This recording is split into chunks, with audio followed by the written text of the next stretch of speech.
7 Item Stone. I was at GameStop the other day, right? Just looking for some blister packs, right? Specifically, some Yu-Gi-Oh! Sleeved booster packs. The good stuff. And right away, the guy said, as soon as I get any Yu-Gi-Oh! Packs, they go right out the door.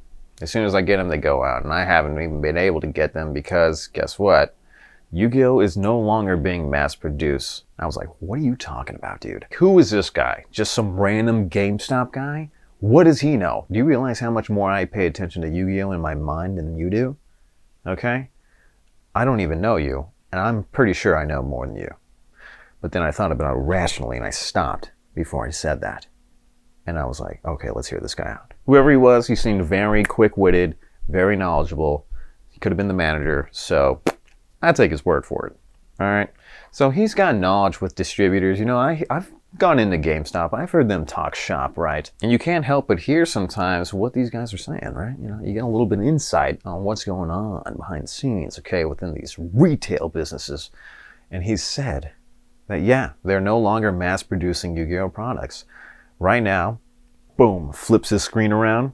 This is what I've got. It shows me 3 specific products in chronological order.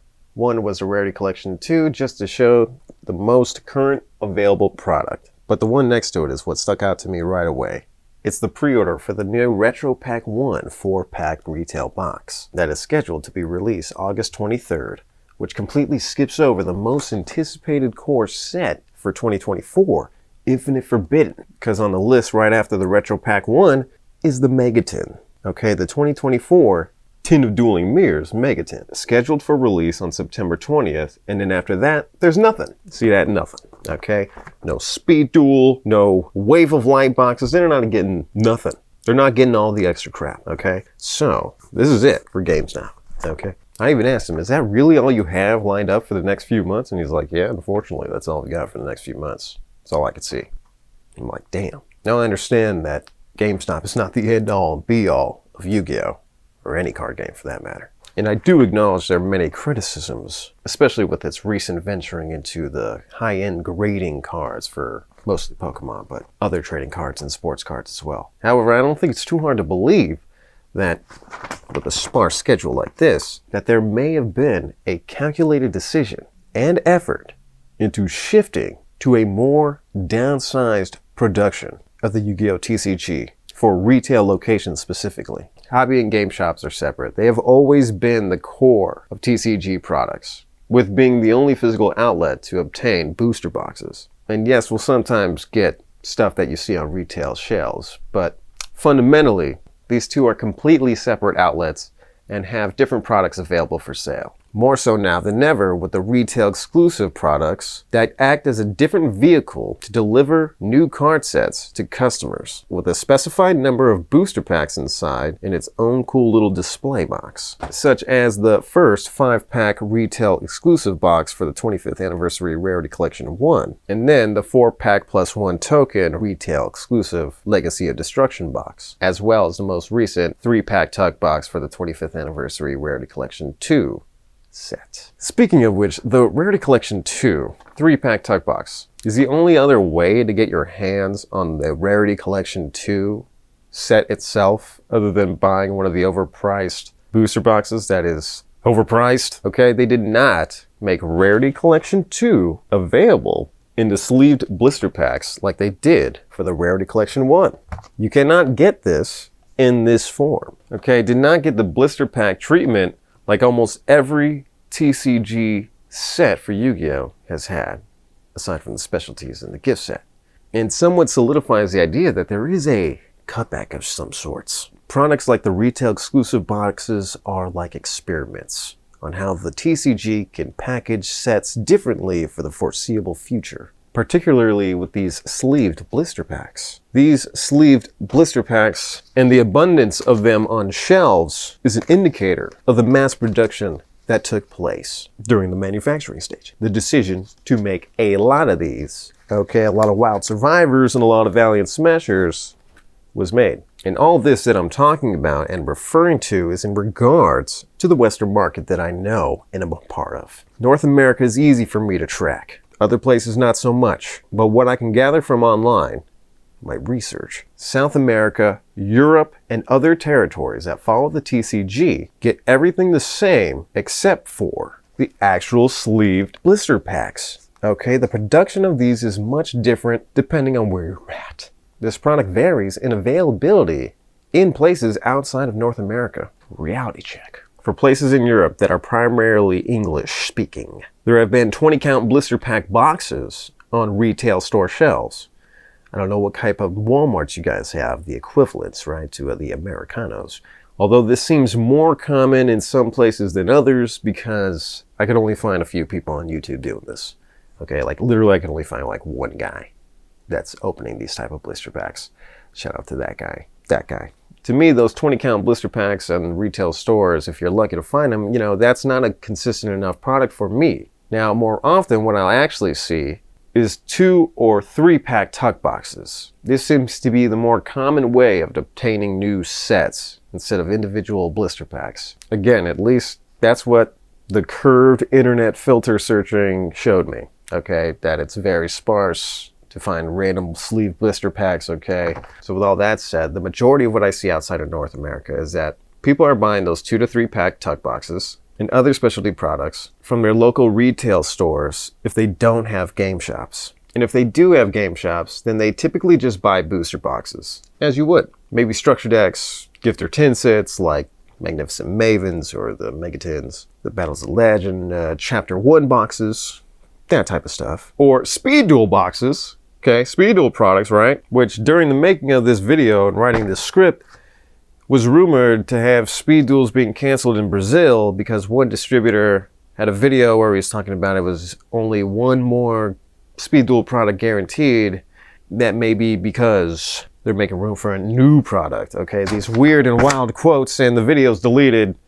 Okay, Reddit sources and all that. All this kind of got people excited for Rush Duels coming. And honestly, if Rush Duels get imported, that would be very welcome because aside from the Rush Duel animes being a combo of wacky space dramas with card games, the Rush Duel cards themselves look friggin' amazing. Okay? They look insane. They look good.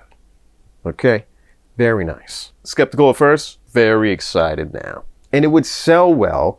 Definitely bring in different generations coming in all at once to enjoy Rush Duels that is currently locked away in Duel Links. What the hell? Why? However, even with Rush Duels being imported, that would just be a boost from Rush. It would not solve the problems the TCG is having. And that has led to this possible decision to stop mass production of Yu-Gi-Oh! Right? Not good. And though I would like to argue that this goes all the way back from when this thing started in the TCG, 2002, okay? They haven't been making right decisions since then. I would like to say that all day long, but actually the problems stem mostly from decisions made during recent pandemic years that bled into 2023 to now, which is the TCG making too many failing sets in a row, crushing independent shops and communities, making the few good products incredibly expensive and or underprinted, with chase cards being printed in the highest and most expensive rarities, pricing out some players with formats requiring decks valued at $1,000 minimum or go home,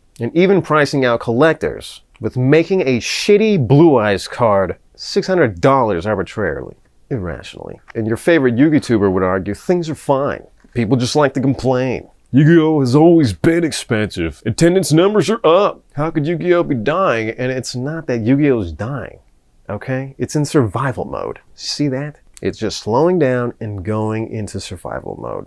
If any of this cutting of mass production is true, this could have been handed down all the way back from the shareholders meeting of 2023, where the shareholders were concerned about the decline of Yu-Gi-Oh! At the time. Mind you, this is in Japan before the Tokyo Dome event. Okay, the TCG from that may have been ordered to downsize production for 2024. Or this might be a more recent decision from the people who run the TCG themselves, and the OCG didn't say anything. Or maybe it really is to make room for Rush Duels, and we will see our shelves look more like Japan's with Rush and regular formats. At the time of recording this video, the most hype Battles of Legends set, Terminal Revenge, is actually available on North American big box retail store shelves in the variant of the massively produced Yu-Gi-Oh! Sleeved blister pack. So, There is no retail exclusive box version of this booster set, like we'll be getting for the new Retro Pack 1 4-pack box, which the Retro Pack 1 reprint set is not going to be available in a booster box. Infinite Forbidden is the next core booster set, and no variant of it is scheduled to be released in North American GameStops and other retailers. It can only be assumed that it will be available in mass-produced blister packs such as these. Or is it possible that things are way worse than we thought? And Terminal Revenge is the last booster set to be given a massive production. Okay, is this the last massively produced booster set until things get better, I guess? And then for Infinite Forbidden, we don't get blister packs at Walmart's, but only like retail exclusive boxes like this? Like what if we don't get these for Infinite Forbidden and we just get these for like retail stores? That would be odd. Honestly, I hope this isn't true and that was just a GameStop lying manager. Okay, he doesn't know what he's talking about. He showed me the wrong stuff. Because it's definitely not good if Yu-Gi-Oh is slowing down production, okay? If you're stopping mass production, no bueno. It means things are not in a healthy place. The people who run the TCG seem to be combative and at odds with us fans, players, collectors, casual enjoyers alike, and has created a great stink, a great turmoil, a bad vibe amongst all who actually know what's going on. And I think it needs to be dealt with before trying to bring in new people all the time. I mean, you got to fix this type of stuff first. Get your mind right. Get the attitudes right. Build a better community vibe, you know? And although I do my history and try to go back as far as I can each day, I've only been paying close attention to the game and market since 2019, right before the crush card boom of 2020. So I only remember so much about the market beforehand, but as far as I could tell, before 2019, Yu-Gi-Oh was kind of still in a high spot after 2017 bringing people back with Dark Side of Dimensions and the release of Duel Links. So it's possible that the Yu-Gi-Oh TCG has been in mass production since 2017 as well, to milk the hype from back then. When I started buying and collecting in 2019, I would see tons of products from 2017 and on. So that boom, I could see, did well. You could actually see it. The boom from Duel Links and D-Side was pretty good. Honestly, the COVID and the Master Duel boom was fumbled, and now we are here with what I'm hoping is a time of preparation for Yu-Gi-Oh's next big project that leads to the next big Yu-Gi-Oh boom. Ideally, the new animation studio makes a widely available series that blows everyone away. Alongside, Duel Links VR needs to get hype, and Yu-Gi-Oh becomes super special awesome from that. Though the anime stuff is separate from the card game, it all works together. Okay? All the gaming and stuff, yeah, it all works together. Master Duel, Duel Links, it all works together. But let me know what you think. Is this GameStop guy just saying shit and I'm making a whole video out of it for nothing? How was your day? Fantastic! Probably. Or is there something here? Because regardless of what we all think we know or what we do know, what we think we know is going on, Konami TCG is doing stuff. Okay, they're doing things, so keep that in mind. Thanks for watching 7 Item Stone bonus. Please go check out the main channel, 7 Item Stone. Just do YouTube searches, just search it, use 7 Item Stone, dude, check it out. That's the main channel where I do anime stuff. Go over anime analyze, okay? Analyze. Watch reactionary stuff, you know? That type of thing. But it's all Yu-Gi-Oh! And it's good. So check the main channel out. Things that I left out here is the Master Duel effect on Yu-Gi-Oh! Maybe that's affected production. Noting that Konami TCG could take notes from Asian English, because their sets are cool, the availability is there, abundance, right? Also that, yeah, if you're gonna cut down mass production for Yu-Gi-Oh! That's bad. I mean, look at things like Pokemon. Pokemon knows how to survive, okay? This survival mode of cutting things back, you're asking for death there, okay? What you really should do is just keep going, but make it good. That's what I'm saying. You guys gotta stop. This is good, actually. Stop and restructure, and then hit it hard like Pokemon, dude. Because we need something. We need change. Is this really going on? Let me know. I don't know. Holy crap. I mean, think about all the Pokemon crap that you have left over for years. It's just sitting there. I mean, this is on the good route. Make more of this, but make it like 2 cents. Make it Burger King. Hello Kitties, I guess you're on the good, that's good. I guess, Hello Kitty. But just more bring out the 90s, early 2000s marketing back. Okay, yeah, all right. Anyways, that's a different video. 7 amps now.